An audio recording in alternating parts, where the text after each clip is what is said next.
ഇവിടെ രണ്ട് ബൾബുകൾ, ഒന്ന് 60 വാട്ട്സും ഒരു 40 വാട്ട്സും സീരീസ് ആയിട്ട് ഒരു 240 വോൾട്ട് സപ്ലൈക്ക് അക്രോസ് ആയിട്ട് കണക്ട് ചെയ്തിട്ടുണ്ട്. ഇതിൽ ഏത് ബൾബാണ് കൂടുതൽ ബ്രൈറ്റ് ആയിട്ട് ഗ്ലോ ചെയ്യുന്നത്? അതാണ് നമ്മുടെ ക്വസ്റ്റ്യൻ. ഇവിടെ ബൾബുകൾ സീരീസ് ആയിട്ടാണ് കണക്ട് ചെയ്തിരിക്കുന്നത്. സോ അതിലൂടെ പോകുന്ന കറണ്ട് സെയിം ആയിരിക്കും. നമുക്ക് P = I²R എന്ന ഇക്വേഷൻ അറിയാം.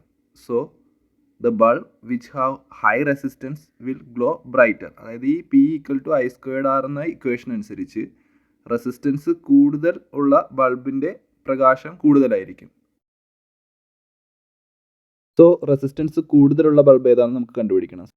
സോ ഇവിടെ പവറിൻ്റെ ഇക്വേഷന് നമ്മൾ വോൾട്ടേജിൻ്റെ ടൈമിൽ എഴുതുവാണെങ്കിൽ P = V/R² × R എന്ന് എഴുതാൻ പറ്റും. നമ്മളത് സോൾവ് ചെയ്യുമ്പോൾ P = V²/R എന്ന് എഴുതാം. സോ ഇവിടെ നമുക്ക് P is inversely proportional to resistance എന്ന് നമുക്ക് കാണാൻ പറ്റും. സോ പവർ കുറഞ്ഞ ബൾബിൻ്റെ റെസിസ്റ്റൻസ് വളരെ കൂടുതലായിരിക്കും. സോ നമ്മുടെ ഇവിടുത്തെ കേസിൽ 40 വാട്ട്സ് ബൾബ് ബ്രൈറ്റ് ആയിട്ട് ഗ്ലോ ചെയ്യും. Okay, thank you. Thanks for watching. Video നിങ്ങൾക്ക് ഉപകാരപ്രദമായെങ്കിൽ ചാനൽ ഒന്ന് സബ്സ്ക്രൈബ് ചെയ്ത് സപ്പോർട്ട് ചെയ്യുക.